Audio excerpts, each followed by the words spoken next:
नमस्कार, मैं अजय मिश्रा। आप देख रहे हो दैनिक देशा टाइम्स। मैं से मौजूद हूँ इंदिरा नगर में। गाजीपुर थाना क्षेत्र के अंतर्गत लेखराज पुलिस चौकी गुड्डू प्रसाद ने कुछ दिन पहले कहा कि उनके ऊपर हमला हुआ और हमले में 2 आरोपी उन्होंने गिरफ्तार किए और उन्होंने ये भी कहा था कि 2 आरोपी फरार चल रहे हैं, जिसमें 10 जोशी का नाम। क्या पूरा मामला है? धन्यवाद। पूरा मामला ऐसा है अजय जी कि आप जानते हैं, अभी मैं अपना परिचय दे दूं। मैं दक्ष जोशी, लखनऊ इंदिरा नगर निवासी भारतीय जनता पार्टी का एक कार्यकर्ता हूं और सामाजिक कार्यकर्ता हूं। मैं अपने कार्यालय पर रोजाना के तहत बैठा हुआ था। मेरे पर खबर आती है एक नाबालिग बच्चा जिसकी आयु महज 16 वर्ष है, कक्षा 8वीं या 9वीं का वो विद्यार्थी, लेखराज पर वह बैठ करके चाय पी रहा था। उसी दौरान चौकी प्रभारी लेखराज गुड्डू प्रसाद महोदय वहां पहुंचते हैं। वहां पहुंच करके वो पूछताछ कर रहे थे। बच्चा सर करके सारे जवाब उनको दे रहा था, लेकिन उनका पूछने का ढंग इतना निकृष्ट था। वो माँ बहन की अभद्र भाषा में माँ बहन की गाली गलौज करते हुए वो सवाल पूछ रहे थे। बच्चे का दोष महज इतना था कि उसने ये कह दिया था कि सर मुझसे माँ बहन की गाली देकर के बात मत करिए। इतना उसका कहना था कि दरोगा जी ने उसको और गंदी गंदी गाली देते हुए आधार कार्ड की डिमांड करी। बच्चे ने कहा कि मेरे पास आधार कार्ड नहीं है, मौके पर घर पर है सर। इतना बच्चे ने कहा, दरोगा जी भिनक गए। कहने लगे जवान, उस बच्चे ने कहा कि मैं लाके दिखा दूंगा। दरोगा जी भिनक गए। दरोगा जी कहने लगे जवान लड़ाओगे ये वो, और दरोगा जी ने उसको अपनी लाठी निकाल करके बहुत लाठी मौके पर वहां पे मारा है। बच्चे के शरीर पे गंभीर लाठी के चोट के निशान थे। जिस समय मेरे पास सूचना पहुंची, मैं तत्काल वहां पहुंचा। मेरे कार्यालय से 500 मीटर की दूरी पे है लेखराज चौकी। मैं वहां पहुंचा। मैंने वहां जाकर के जब देखा तो मेरे सामने ही दरोगा जी उसको मार रहे थे। इस बात में 100% सत्यता है। दरोगा जी मेरे सामने ही उस बच्चे को मार रहे थे लाठियों से। मैंने दरोगा जी से जाके कहा, अरे दरोगा जी छोड़िए, बच्चा है, क्यों जैसा कि आप कह रहे हो लाठी चार्ज किए थे, लाठी मार रहे थे। हाँ। वहीं गुड्डू प्रसाद ने हमारे चैनल के माध्यम से ये बताया था कि जब मैं उनसे आधार कार्ड मांग रहा था और उन्होंने कहा कि मैं आपकी क्या जरूरत है, और वो कहे कि मैं पैदल गश्त कर रहा था, चेकिंग भी कर रहा था उस समय, तो उन्होंने ये कहा कि 10 जोशी आते हैं 4 लड़कों के साथ। 10 जोशी कोई नेता नहीं है। एक तरफ आप बताते हो भारतीय जनता पार्टी का मैं सक्रिय कार्यकर्ता हूँ, तो क्या है? देखिए, मैं गुड्डू प्रसाद जी भी यहाँ 6 महीने साल भर पहले आए हैं। 6 महीने साल भर बाद चले जाएंगे। लेकिन आप चाहो तो इस क्षेत्र के आम जनमानस से पूछ सकते हैं कि मैं कौन हूँ। मेरी बात बीच में रुक गई अजय जी, मैं अपनी बात पूरी करना चाहता हूँ कि उस समय मैं जब वहां पर पहुंचा, मेरे सामने गुड्डू प्रसाद जी उसको मार रहे थे। मैंने कहा, अरे दरोगा जी नाबालिग बच्चा है, छोड़ दीजिए, क्यों उसको मार रहे हैं? मुझसे भी मुझे लगता है शायद शराब के नशे में रहे होंगे या जो रहे होंगे, उनका एकदम सर पे चढ़ा हुआ था आवेश, और उन्होंने मुझे भी माँ बहन की उस समय गाली दी। मैंने कहा, सर क्या गलती हो गई, क्यों गाली दे रहे हैं? क्या मतलब बच्चे ने इतना बड़ा कौन सा संगीन अपराध कर दिया? वो बैठा ही तो था यहाँ पर। तक जो है मौके पे बच्चे का भाई निर्भय तिवारी आता है। वो हमारे मित्र हैं। वो वहाँ पहुँचते हैं दरोगा जी से। उन्होंने कहा, अरे क्यों आपने सर मेरे भाई को मारा? क्या गलती थी मेरे भाई की? क्या मेरे भाई ने कर दिया आपने? क्यों? क्योंकि वो बच्चा बिलक के आंसू से रो रहा था। उस समय कोई भी बच्चे को देख लेता, उसको होता है ना कि किसी निर्दोष को इस कदर मारा जाता है क्या? उसके हाथ में पूरा सूजन थी, पैर में पूरी सूजन थी, रो रहा था, चल भी नहीं पा रहा था, सही से लग रहा था। तो मुख्य आरोपी निर्भय तिवारी को बनाया गया और आप क्यों फरार थे? देखिए, ऐसा है, पूरा मामला ये है कि इन्होंने क्या करा। आप मेरी बात बीच में रुक जा रही है, मेरी बात पूरी करने दीजिएगा। जब निर्भय तिवारी ने चिल्ला करके कहा कि आपने क्यों मेरे भाई को क्या नाम है मारा पीटा, तो दरोगा जी इतने आवेश में आए, उन्होंने लाठी लेकर निर्भय तिवारी को भी मौके पे मारा। और जब निर्भय तिवारी को मारने लगे, निर्भय तिवारी हटे पीछे, और जब पीछे हटे तो उन्होंने निर्भय तिवारी को दौड़ा लिया। दौड़ा करके आगे गिरा करके उन्होंने लाठी निर्भय तिवारी को मारी थी। उसके बाद मैं वहां से मौके पर, उस बच्चे की चोट ज्यादा थी, वो आंसुओं से रो रहा था। मैं वहां से उस बच्चे को लेकर के और निर्भय तिवारी को लेकर के, जब आम पब्लिक बीच में आई, उन्होंने दरोगा जी को हटाया, पीछे करा। तब वहां से मैंने दरोगा जी से कहा, आपने नाबालिग बच्चे को मारा है, मैं अभी जो है इसका मेडिकल करा करके आपके खिलाफ एप्लीकेशन दूंगा, आप रुकिए। जब मैंने ये बात बोली और मैं वहां से उन लोगों को लेकर के लोहिया अस्पताल गया, उसी तारीख की लोहिया अस्पताल में 24 तारीख की घटना है। 24 तारीख को ही रात को 10 बजे के आसपास की लोहिया अस्पताल में उस बच्चे की मेडिकल हुई है। मेडिकल रिपोर्ट भी है, वो भी मैं आपको साक्ष्य के तौर पे दे सकता हूँ। और वहां पे मेडिकल कराने के बाद वापसी में जब मेरे पास फोन आता है कि गुड्डू प्रसाद जी अपने कई सिपाहियों को लेकर के मेरे कार्यालय में घुस गए हैं और यहाँ खड़े होकर के गंदी गाली गलौज कर रहे हैं, चिल्ला रहे हैं, तब मेरे पास खबर आती है। तो मैं वहां से निकलता हूँ यहाँ देखने आने के लिए।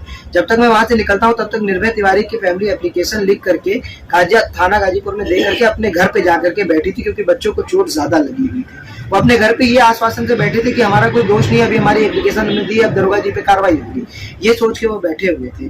लेकिन दरोगा जी पूरी फोर्स लेकर के उनके घर जाते हैं, उनको घर से घसीट करके गिरफ्तार करके लेकर के जाते हैं। उसके बाद दरोगा जी जो है इतने निकृष्ट व्यवहार पुलिस प्रशासन द्वारा किया जाता है कि उनके घर की लेडीज को, बच्चों को, औरतों को, बूढ़ी उनकी दादी थी, उनको तक को पुलिस ने थाना गाजीपुर के अंदर किस प्रकार अभद्र व्यवहार, गाली गलौज, धक्का मुक्की, मारपीट किया है, उसका भी वीडियो है जो कि आपने समाजवादी पार्टी ने अपने ऑफिशियल पेज से डाला भी था, आप देख सकते हैं। वो वीडियो भी वायरल हुआ है। और ये घटना वहां पर जब होती तो मुझे पता चलती, मैं यहाँ कार्यालय पे आता हूँ कि मेरे कार्यालय पे कौन आया था, क्यों आया था देखने के लिए, तब तक उसको अरेस्ट कर लेते हैं। मेरे पास खबर आती है कि मेरे खिलाफ पर भी वो फर्जी मुकदमे कर रहे हैं, तब मैं अपने आप को वहां से हटता हूँ, मैं अपने लोगों के पास जाता हूँ, अपने एडवोकेट से संपर्क करता हूँ कि इस प्रकार की ये पूरा जब मामला हुआ है, जैसे आपने कहा गिरफ्तारी हुई है, वो वहां पहुंचे, उनके घर पे पूरी फोर्स लेके पहुंचे, इस बीच में क्या आपने किसी उच्च अधिकारी से संपर्क किया? मैंने वही तत्काल मौके पर से एसीपी गाजीपुर महोदय को फोन मिलाया था, 4 कॉल मैंने किए थे, लेकिन एसीपी गाजीपुर महोदय की शायद कहीं व्यस्तता रही होगी, उनका फोन नहीं उठा था, ये बात है। और इसके अलावा मैंने किसी उच्च अधिकारी से उस समय तत्काल संपर्क नहीं किया था। दरोगा जी ने मीडिया के पत्रकार बंधुओं को अपनी चौकी पे बुला करके मेरे खिलाफ झूठा बयान दिया कि दक्ष जोशी ने ये किया वो किया, और मेरे खिलाफ फर्जी मुकदमे दरोगा जी ने एक साजिशन लगाए हैं। और पता नहीं किस बात, क्योंकि दरोगा जी का ये चौकी के क्षेत्र में व्यवहार ठीक नहीं है, उनके ऊपर कई संदिग्ध आरोप पहले भी पत्रकार महोदय लगा चुके हैं, कई जमीन कब्जा करवाने का, रिश्वत का, ऐसे आरोप उनके ऊपर लगे हैं पहले भी। तो जब इस प्रकार की कोई बात होती थी तो मैं वहां पहुंच जाता था। अवैध धनार्जन जो करने का प्रयास करते थे, मैं उसमें उनका बाधक बनता था। मैं कहता था हमारे क्षेत्र में रिश्वतखोरी नहीं हो सकती है। इस बात पर दरोगा जी जो है मुझ पर गुस्साए हुए थे, धराए हुए थे, और इसलिए उन्होंने साजिशन मेरे ऊपर फर्जी मुकदमे कराए। जो आप फरार थे तो कौन से मुकदमे आपके ऊपर, कौन सी धाराएं लगी? मेरे ऊपर उन्होंने 6 धाराएं लगाई हैं, 506, 323, 334 और भी 3 धाराएं उन्होंने मेरे ऊपर लगाई। 6 धाराएं आपके ऊपर लगी। ये और भी जो आरोपी थे उनके ऊपर क्या धारा लगी? यही सेम मुकदमा उनके ऊपर भी। आप सन 2014 से सक्रिय भारतीय जनता पार्टी के कार्यकर्ता हैं, तो जाहिर सी बात है किस पार्टी में है, तो क्या पार्टी से किसी प्रकार से कोई मदद मिली?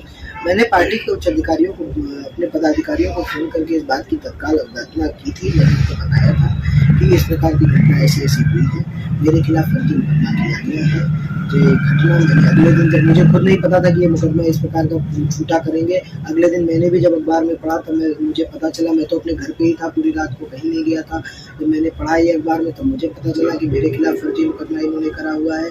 तब मैंने अपने पदाधिकारियों को फोन करके इस बात की सूचना दी, तो उनसे आश्वासन दिया कि हम उच्च अधिकारियों से बात करके इसके सूत्रों के हवाले से मुझे ये पता चला है कि अशोक टंडन जो इसमें प्रेजेंट टाइम में विधायक है यहाँ पे, उनसे आपका संबंध बहुत ही अच्छा है, तो क्या उनको जानकारी आपने दी?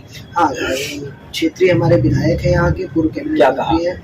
हमने उनको तत्काल जानकारी दी कि इस प्रकार से दरोगा जी और थाने का व्यवहार एकदम अभद्रता पे उतरा हुआ है, आम जनमानस को प्रताड़ित किया जा रहा है, फर्जी मुकदमे लगाए जा रहे हैं। हम लोग समाज के समाज सेवक होने के नाते, पार्टी के कार्यकर्ता होने के नाते, अगर किसी जनता का फोन आता है या किसी कार्यकर्ता या किसी जानने वाले का फोन आता है जो प्रताड़ित हो रहा होता है, तो उसकी मदद के लिए, उसकी पैरवी के लिए वहाँ जाते हैं। तो हम लोगों से भी इस प्रकार से अभद्रता की गई, तो उन्होंने भी मामले को संज्ञान में लिया। उन्होंने भी आश्वासन दिया कि इसकी जाँच करा के एकदम उच्च कार्रवाई होगी और जो भी दोषी पाया जाएगा उसके खिलाफ सख्त। भारतीय जनता पार्टी के वरिष्ठ नेता रीता बहुना जोशी, उनसे भी आपका जो है सूत्रों से मुझे पता चला था, तो उससे उनको भी जानकारी आपने दी? कहीं से कोई मदद भारतीय जनता पार्टी से?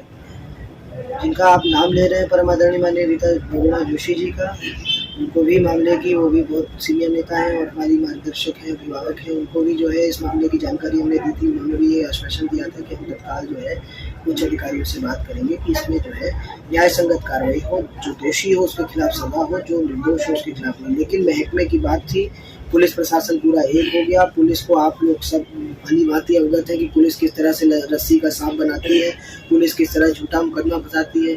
एक निर्दोष बच्चे का, एक नाबालिग बच्चे के मार खाने पे मैंने उसका साथ दे दिया, तो मेरे ऊपर आज फर्जी मुकदमे कर दिए गए। क्या यही होगा तो समाज में क्या कोई किसी अपराध का अगेंस्ट आवाज ही उठाना सब बंद कर देंगे? कल को इस तरह की घटनाएं और होने लगे तो मैं यही कहना चाहता हूँ पार्टी नेतृत्व से और सभी से कि इस मामले का तत्काल संज्ञान ले और इन ऐसे जो वर्दी के भेष में गुंडे हैं, ऐसे जो भ्रष्ट दरोगा हैं, इनके खिलाफ सख्त कार्रवाई। जैसे आपने बताया मेरे पास 6 धाराएं लगी, तो आगे क्या क्या चाह रहे हैं, क्या मांग रहे हैं? मैं मांग रहा हूं कि ऐसे दरोगा के खिलाफ ऐसी सख्त कार्रवाई हो, इनको तत्काल प्रभाव से सस्पेंड किया जाए और इनको एक उदाहरण पेश किया जाए कि अगर पुलिस की वर्दी में कोई नाजायज़ काम करेगा, कोई पुलिस की वर्दी का लाभ उठा करके निर्दोषों को प्रताड़ित पीड़ित करने का प्रयास किया जाएगा तो जो है उसके खिलाफ सख्त कार्रवाई होगी, सरकार ये बताए। और मैं अपनी मांग लेकर के सभी के पास जाऊंगा, चाहे माननीय मुख्यमंत्री जी हो, चाहे प्रदेश नेतृत्व, मैं सबके पास अपनी मांग लेकर जाऊंगा। जैसा देख सकते हैं मेरे साथ भारतीय जनता पार्टी के सक्रिय कार्यकर्ता दस जोशी जी थे। उन्होंने कहा है कि उनके ऊपर कई 6 धाराएं लगाई गई हैं और ये मामला को लेके उच्च अधिकारियों तक भी जाएंगे।